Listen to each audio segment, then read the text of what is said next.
The sun was setting behind the thick Michigan pines, casting long shadows across the sprawling grounds of Maplewood Lodge. I stood at the entrance, inhaling the fresh, crisp air, and felt a mix of excitement and trepidation. As the new manager, I was determined to restore the lodge's former glory, but I was unaware of the dark secrets lurking within its walls. Maplewood Lodge had been a family-owned establishment for decades, nestled deep in the heart of the woods. It was known for its stunning views, serene atmosphere, and rich history. The lodge was built in the early 1900s, a time when the wealthy sought refuge from the bustling cities. Stories of its haunted past were woven into the fabric of its existence, whispered among locals who had long abandoned the idea of staying overnight.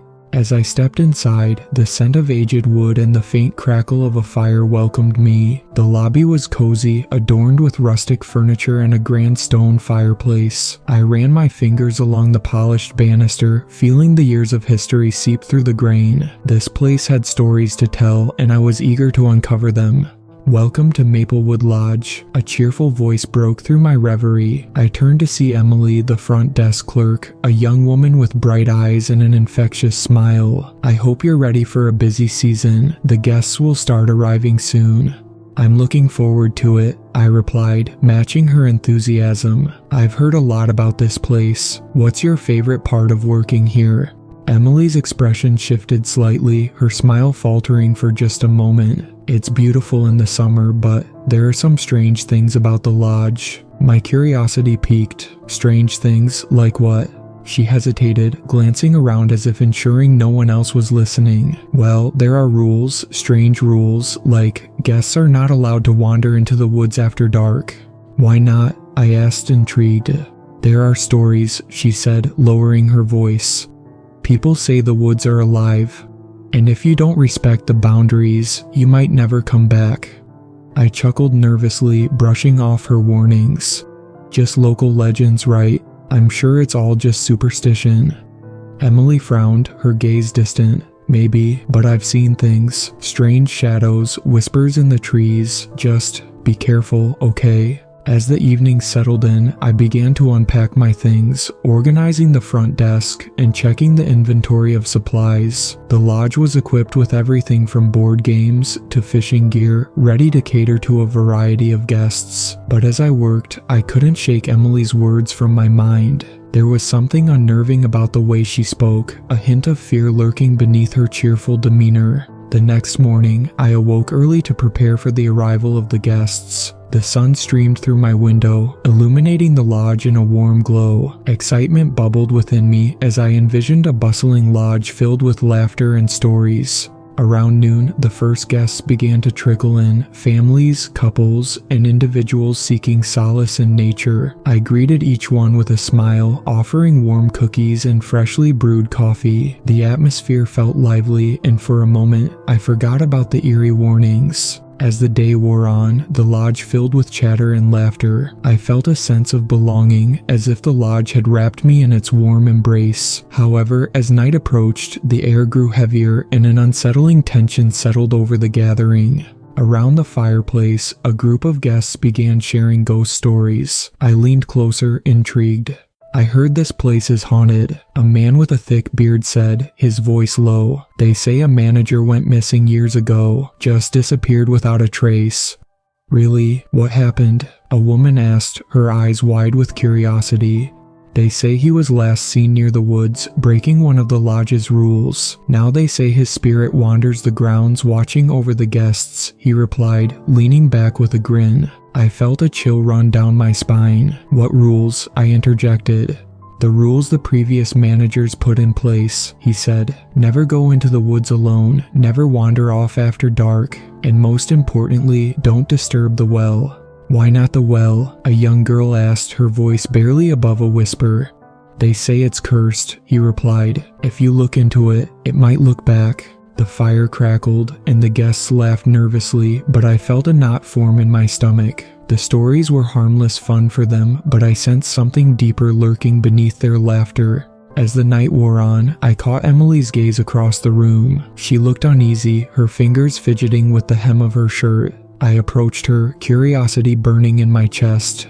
"Are the rules really that serious?" I asked quietly. "I mean, do you really believe the stories?" Emily sighed, glancing toward the door as if expecting someone to come in. "I don't know, but I've seen things that I can't explain. Just be cautious. It's better to be safe than sorry." I nodded, trying to brush off her concerns, but I couldn't shake the feeling that there was more to the lodge than met the eye. As night descended over Maplewood Lodge, the ambiance shifted. The laughter faded, replaced by a stillness that clung to the air. I watched the guests filter to their rooms, their voices growing faint as they retreated into the shadows. After making sure everything was in order, I locked the front doors and turned off the lights in the common areas. The lodge felt different in the dark, vast and empty, its history palpable in the silence. I decided to take a walk outside, hoping the fresh air would clear my mind.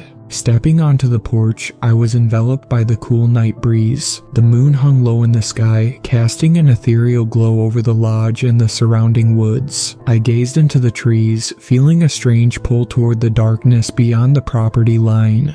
Suddenly, I heard a rustling sound coming from the woods. I peered into the shadows, straining to see, but only the silhouette of the trees met my gaze. A shiver ran down my spine, and I quickly stepped back inside, locking the door behind me. The whispers returned, faint and barely audible, echoing in the corners of my mind. I shook my head, trying to dismiss the unsettling feeling. As I made my way to my room, I caught sight of a figure standing near the edge of the woods. My heart raced as I squinted into the darkness, but the figure vanished before I could make out any details. The following day brought ominous clouds rolling in, casting a gloomy shadow over Maplewood Lodge. As the wind picked up, I prepared for the storm, securing loose items around the property. The guests had planned outdoor activities, but the weather would likely force them indoors.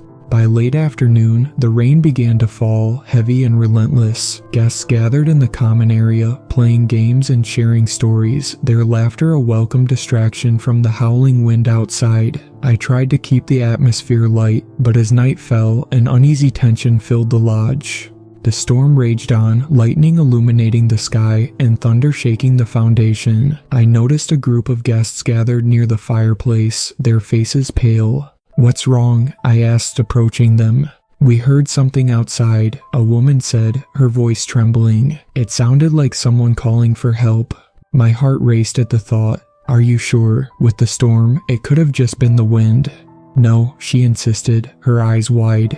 It was a voice, a man's voice. We thought it was a guest, but when we looked outside, there was no one there. As I scanned the faces of the other guests, I could see their fear mirrored in their expressions. I glanced out the window, straining to see through the sheets of rain, but all I could make out were the shadows of the trees, swaying ominously in the wind. "Let's not panic," I said, attempting to reassure them. "It's probably just the storm playing tricks on us." But deep down, I felt the weight of the stories surrounding the lodge pressing down on me. Later that night, after the guests had retired to their rooms, I found it hard to sleep. The storm continued to rage outside, and I lay in bed, listening to the wind howl and the rain pound against the roof. I finally decided to check on the guests, ensuring everyone was safe and sound. As I walked through the darkened hallways, I felt an inexplicable urge to head outside. The whispers seemed to call to me, and I fought against the compulsion as I stepped into the lobby. The storm had subsided, leaving an eerie stillness in its wake. I opened the front door, peering out into the darkness, and was struck by how quiet everything had become. "Hello," I called out, my voice breaking the silence. The only response was the rustle of leaves in the gentle breeze. Then, just beyond the trees, I saw it, a faint glow flickering in the distance. My heart raced as I stepped closer, curiosity overpowering my better judgment. The light pulsed rhythmically, almost like a heartbeat, and I found myself drawn toward it. The light beckoned me deeper into the woods, weaving through the trees like a wisp of smoke. I hesitated at the edge of the property, the darkness beyond feeling alive, but I couldn't resist the allure. I crossed the threshold, stepping into the unknown. With each step, the whispers grew louder, swirling around me like a chorus of voices. I strained to listen, but the words were lost in the rustle of the leaves. I pressed on, the flickering light guiding me through the labyrinth of trees. Suddenly, I stumbled upon a small clearing, and my breath caught in my throat. In the center stood an old stone well, overgrown with vines and moss. The glow emanated from its depths, pulsating like a heartbeat. I approached cautiously, peering into the well. The walls were slick with moisture, and the light danced in the darkness below. I felt a strange pull, as if the well were calling to me, urging me to look deeper. "Don't look into it," a voice whispered in my ear, breaking through the fog of my curiosity. I spun around, but there was no one there. Panic surged through me, and I stumbled back, my heart racing. "I need to get back," I muttered, turning to retrace my steps. But as I turned, the shadows around me shifted, and I felt eyes upon me. "Leave," a voice echoed from the trees, deeper and more resonant than before. I froze, paralyzed by fear, as the whispers grew louder, surrounding me. "Leave now," the voice commanded, and I felt the ground tremble beneath my feet. With a surge of adrenaline, I turned and sprinted back toward the lodge. The darkness closing in around me, the trees seemed to reach for me, branches clawing at my clothes, but I pushed on, fueled by sheer terror. Finally, I burst through the door of the lodge, slamming it shut behind me. I leaned against the door, gasping for breath, heart pounding wildly in my chest. The following day, I tried to shake off the remnants of my terrifying experience. I resolved to remain calm, focusing on my responsibilities as the manager. However, I couldn't shake the feeling that I was being watched, that something sinister lurked just beyond the walls of the lodge. As I went about my duties, I noticed that some of the guests seemed unsettled. A couple huddled together, whispering, and a family sat in silence, their eyes darting toward the windows as if expecting something to appear. During breakfast, I gathered my courage and approached Emily. "Have you heard anything strange from the guests?" I asked, my voice low. She nodded, her brow furrowed with worry. "A few of them mentioned hearing whispers at night. They're scared." "Do you think it's related to the well?" I asked, my heart racing at the thought. Emily's eyes widened. "It could be. The well is said to be a portal. If you disturb it, the spirits might awaken." "Disturb it how?" I pressed, desperate for answers. "By looking into it, or trying to communicate with whatever is down there," she replied. "We need to respect the rules. They're in place for a reason." I felt a chill run down my spine. The stories seemed to be taking on a life of their own, and I was trapped in the center of it all. That evening, as the sun dipped below the horizon, the lodge was filled with an uneasy tension. I gathered the guests in the common area, determined to address their fears head-on.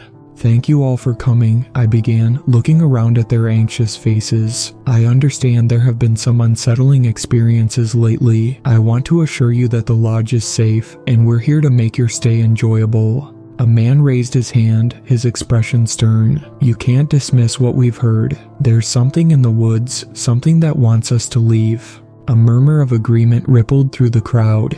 "I understand your concerns," I said, trying to remain calm, "but I assure you, these stories are just that, stories." But as I spoke, I felt the weight of my own experiences bearing down on me. The whispers echoed in my mind, the image of the well lingering like a dark shadow. "Maybe we should leave," a woman said, her voice trembling, "before it's too late." "Absolutely not," I replied, a burst of anger surprising even myself. "This is your vacation. We won't let fear dictate our time here." Emily stepped forward, concern etched on her face. "But we need to respect the rules. It's important to stay close to the lodge and not venture into the woods after dark." The guests shifted uncomfortably, their fear palpable. I knew I had to find a way to quell their anxiety, to regain control over the situation. "Let's make a pact," I proposed, my voice steady. "We'll stick together. If anyone feels uneasy, we'll check on each other. We won't let fear drive us apart." As I spoke, I could see their apprehension begin to fade, replaced by a sense of camaraderie. The guests nodded, murmuring in agreement. The days passed, each night growing darker and more oppressive. I found myself haunted by the well and its ominous glow. I couldn't shake the feeling that I was meant to uncover its secrets, but a part of me feared what I might find. As another storm approached, the lodge was filled with a sense of foreboding. I could see the clouds gathering in the distance, heavy and dark. I called an early dinner, wanting to keep everyone indoors as the weather turned.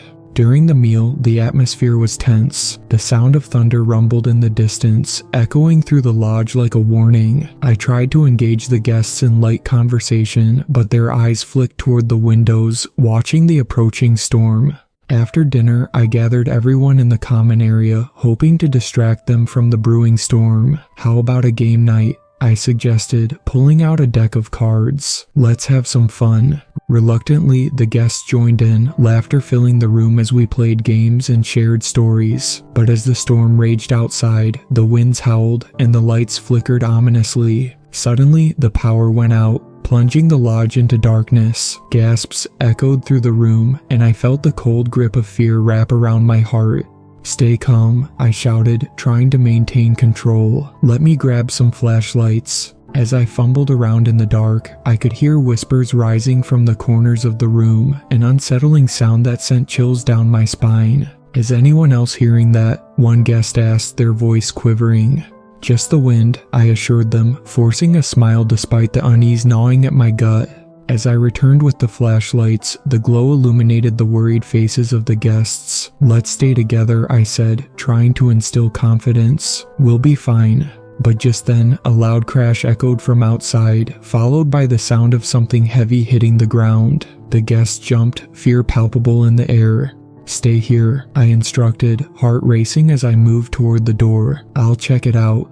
With the flashlight in hand, I stepped outside, the wind whipping around me. The storm had intensified, rain lashing against my skin as I squinted into the darkness. I scanned the grounds, searching for the source of the noise. Suddenly, I noticed the well, its surface illuminated by flashes of lightning. A figure stood near it, shrouded in shadows. My heart raced as I called out, "Who's there?" The figure turned, its face obscured, but I could feel its gaze piercing through the darkness. "Leave this place," it said, voice echoing like a distant memory. I took a step back, fear paralyzing me. "What do you want?" I shouted, my voice trembling. The figure pointed toward the well. "It hungers for sacrifice," it whispered, the wind carrying its words away. I stumbled backward, feeling the ground tremble beneath me. "No," I shouted, panic surging through me. "I won't let it take anyone." As I turned to run back to the lodge, I could feel the weight of the figure's presence lingering behind me. I burst through the door, slamming it shut, and leaned against it, gasping for breath. The following day, I felt the weight of what I had seen pressing heavily on my shoulders. I knew I couldn't ignore the figure or the whispers any longer. Something was happening at Maplewood Lodge, and I needed to uncover the truth. After breakfast, I sought out Emily, determined to get to the bottom of the lodge's mysteries. "Emily, we need to talk," I said, finding her at the front desk. "What's wrong?" she asked, concern etched on her face. "I saw something last night near the well, a figure. It warned me to leave," I confessed, the words tumbling out in a rush. Her expression shifted from concern to alarm. "You saw it? The spirit? It's not just a story then?" I nodded, feeling the gravity of the situation. "What does it want? Why is it haunting the lodge?" Emily hesitated, her brow furrowing. "The well is tied to the lodge's history. It was built to provide water, but over the years, it became a place of dark rituals. People believed it could grant wishes, but it demanded a price. They say that if you disturb it, it awakens something that was meant to stay buried." "What kind of rituals?" I pressed, my heart racing. "Offerings, sacrifices. People would come to the well to seek fortune, and in return, they had to give something up. Sometimes it was material, but other times, it was human." The weight of her words settled in the pit of my stomach. "You mean people were sacrificed?" Emily nodded solemnly. "Legend has it that the first manager disappeared after trying to break the rules. They say his spirit guards the well, ensuring that no one disturbs it again."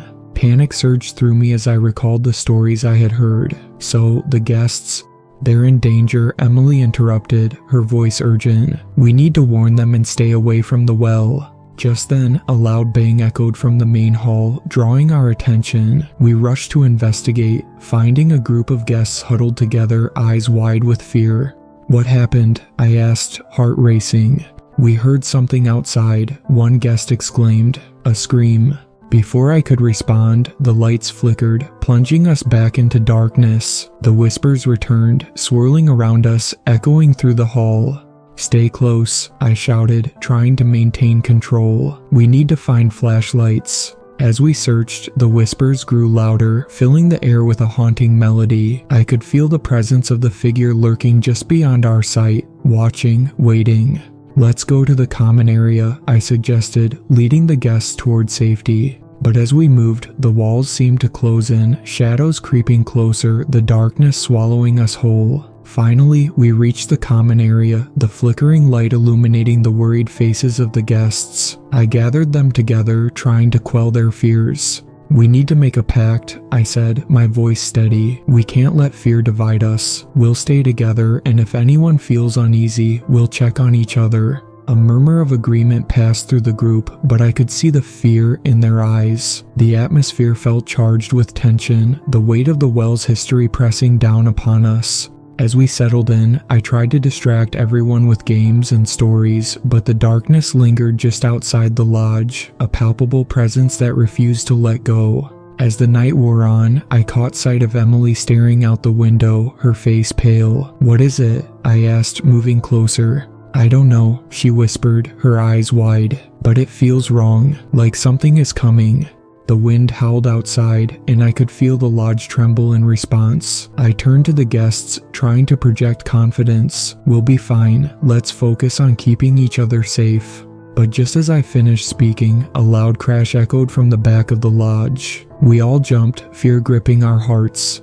"Stay here," I instructed, my voice firm. I took a deep breath and stepped toward the door, the darkness looming behind me. As I moved through the hallways, I could hear the whispers growing louder, their tone shifting from a murmur to a cacophony of voices. The air felt thick, electric, as I approached the back door. Pushing it open, I was met with a gust of wind that sent chills down my spine. The world outside was cloaked in shadows, the trees swaying ominously. I stepped into the night, flashlight in hand, heart racing as I searched for the source of the noise. The well loomed in the distance, its surface glowing faintly in the darkness. I felt the pull again, as if it were calling to me, urging me to come closer. "No," I shouted, shaking my head. "I won't look."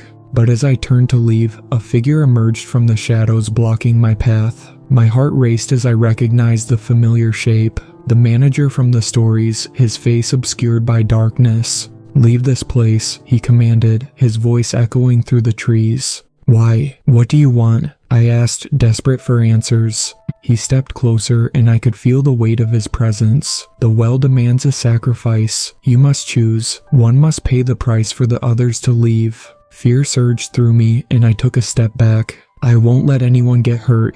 "The choice is not yours to make," he replied, voice low and haunting. "You must decide." I stood frozen, fear gripping my heart as I faced the spectral figure. "I can't choose someone to sacrifice," I shouted, desperation lacing my voice. He took a step closer, and I could feel the coldness radiating from him. "You must choose, or the darkness will claim you all."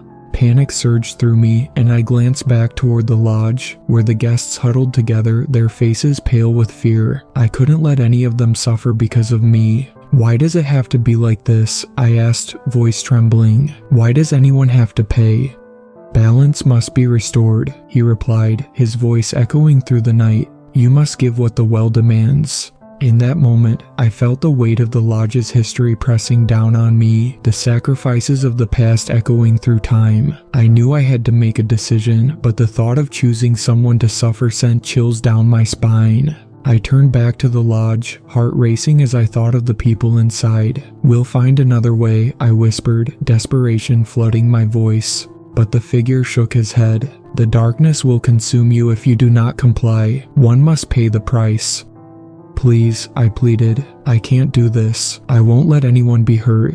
As I backed away, I felt the ground tremble beneath me, the whispers rising to a deafening roar. "Choose," the figure thundered, and I fell to my knees, tears streaming down my face. "I can't choose," I cried, feeling the weight of despair crash down upon me. I refused to let fear win. Suddenly, the ground shook violently, and the trees swayed as if caught in a tempest. "You cannot escape the truth," the figure roared, his voice echoing through the storm.